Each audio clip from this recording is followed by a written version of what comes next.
الشرح والإبانة على أصول السنة والديانة. L'islam a des principes de base. Le Ashidal al-Kufar ne veut pas dire qu'il faut faire des injustices sur la terre. Vous comprenez bien? Yani, si quelqu'un n'est pas musulman, tu n'as aucune autorisation de faire l'injustice à cela, sauf s'il combat l'islam. C'est pourquoi Ibn Taymiyyah dit qu'Allah a légiféré le djihad pour ouvrir le chemin de la da'wah. Parce que si quelqu'un refuse l'islam, tu n'as pas l'autorisation de forcer qu'il s'islamise. La ikra fi din. Le combat vient à quel moment? Le combat vient quand quelqu'un non seulement refuse l'islam, mais obstrue aussi le chemin de l'islam. À ce moment-là, si tu as la force, tu dois le combattre. Parce que la parole d'Allah doit être la plus élevée. Mais si quelqu'un dit, moi je ne veux pas l'islam, tu n'as pas le droit de le combattre. Tu n'as pas le droit. Le prophète sallallahu alayhi wa sallam était à la Médine. Il y avait 3 tribus juives avec lui. Les Bani Kenouka, les Bani Koureza, les Bani Nadir. Ils avaient même des contrats de vie, de non-agression et tout ça. Ils étaient dans les mêmes marchés, sous Koukaz ou Mashba. Innaka la tahdi man ahbabta. La guider n'est pas entre les mains d'une créature. Là, si quelqu'un c'est un ennemi de l'islam, à ce moment il faut le prendre d'une sac. Mais si quelqu'un c'est quelqu'un qui ne veut pas l'islam, il dit non, moi je suis dans ma religion. Tu n'as pas le droit de faire des injustices à cela. Tu dois lutter corps et âme pour qu'il embrasse l'islam. À ce moment-là, tu devras jouer de ton comportement, de tes biens et des choses pareilles. C'est pourquoi le prophète sallallahu alayhi wa sallam, quand il a envoyé Mu'adh ibn Jabal dans la da'wah, qu'est-ce qu'il a dit? Yassira wa la tu'assira. Rendez les choses faciles, ne rendez pas les choses difficiles. Ashidal al-Kufar ne veut pas dire qu'il faut faire des injustices. Allah Ta'ala alam, les Kufars ne sont pas pareils, ce sont les muhariboun, il faut être dur envers eux. Et puis il suffit de regarder la politique des moyens. C'est pourquoi Cheikh al-Islam Ibn Taymiyyah a dit quelque chose que beaucoup de gens ne connaissent pas.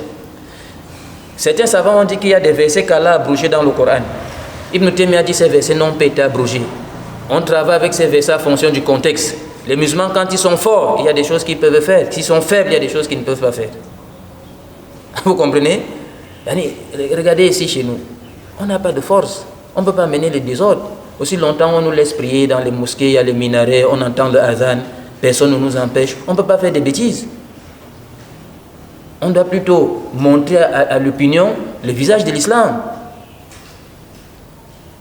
Mais est-ce qu'on peut dire que les musulmans sont forts? Ils ne sont pas forts.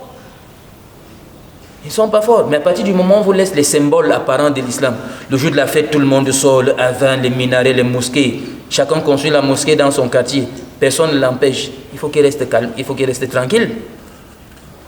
Il faut qu'il profite de cette opportunité pour propager l'islam. Mais il y a des endroits où les gens vivent dans l'étroitesse.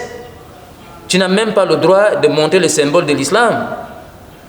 Si on sait que tu t'es réuni pour parler de l'islam, on t'arrête. On interdit ça. Tu fais le désordre dans cet endroit, tu fais la hijra. Tu quittes pour aller chercher une terre où tu peux adorer Allah. Donc chaque milieu a ses problèmes et ses réalités. Moi je crois que dans notre terre ici, c'est une très grande opportunité. Nous n'allons pas citer des pays. Mais il y a des endroits ici, dans ce monde, on ne peut pas s'épanouir de l'islam comme ici. On ne peut pas. Dans les endroits où on déteste vraiment l'islam, là, des gens ne peuvent pas se rassembler comme ça pour discuter de l'islam. Le renseignement est là, on interroge les gens, on interroge les familles, on interroge les enfants. On est séquestré tout le temps. Dans certains endroits, vous savez ce qu'ils font? Ils demandent aux enfants comment est-ce qu'ils se comportent, pour qu'on sache s'ils sont des croyants sérieux. On lui demande par exemple, est-ce que toi là tu peux saluer ton enseignante avec la main? Si l'enfant dit non, on met une croix rouge sur ses parents. On lui demande sur certains habillements, est-ce qu'il peut porter tel vêtement? Si l'enfant dit non, on cible sa famille. Ce n'est pas rare que les parents sont dans la maison le soir, on vient casser la porte pour faire des fouilles. Parce qu'on considère cela comme des extrémistes, des intégristes qui sont dangereux pour la société. Mais nous, on a cette liberté de faire l'islam. Je ne voulais pas dire ceci pour ne pas entrer dans les critiques. Parfois, c'est les musulmans qui obstruent le chemin de l'islam dans nos pays. Parce que si on te voit attaché à l'islam comme vous êtes, ce sont eux qui commencent à dire non, ce sont des gars un peu dangereux, ce sont des gars ceci. C'est plutôt eux qui mettent l'effroi dans les cœurs. Et ils ne secourent en rien les choses. Mais sinon, nous avons une liberté totale ici. De dire ce qu'on veut, de prêcher l'islam comme on veut, de faire. On n'a pas de protocole. On est libre. On devait profiter de ça pour propager l'islam. Sérieusement, on devait profiter de cette opportunité que de dormir dans nos maisons, alors qu'on connaît que l'islam, c'est un trésor pour que les gens s'épanouissent dans ce monde. On ne peut pas le garder pour nous. Les Sahabes, ils ont compris ça. Ils ont laissé leur famille à Médine, ils ont traversé les frontières. 300 et poussières de Sahabes sont venus en Égypte. N'est-ce pas? Il faut tenir compte de ces paramètres. Il faut tenir compte de tous ces paramètres-là. Hein? Donc là, on soit là, dit Shidda al-Kufar, ça ne veut pas dire qu'il faut faire des injustices. Là, jamais. Inna Allah kataba al-ihsan ala kulli shay. Allah a recommandé qu'on soit bienfaisant dans toutes choses. Allah dit dans le Coran, wa qul lin-nas husna, parlez aux gens en bien. Parlez aux gens, ceux qui sont croyants comme ceux qui sont non croyants. C'est ce dawabit de l'islam là qu'il faut avoir. Il faut travailler avec ces principes-là. Ce n'est que de cette manière que l'islam va avancer. Si quelqu'un met dans sa tête Ashidda al-Kufar et commence à voir les Kufars comme les gens qui n'ont pas droit à la vie, khalas, il a fermé le chemin de l'islam. Il a fermé le chemin de l'islam.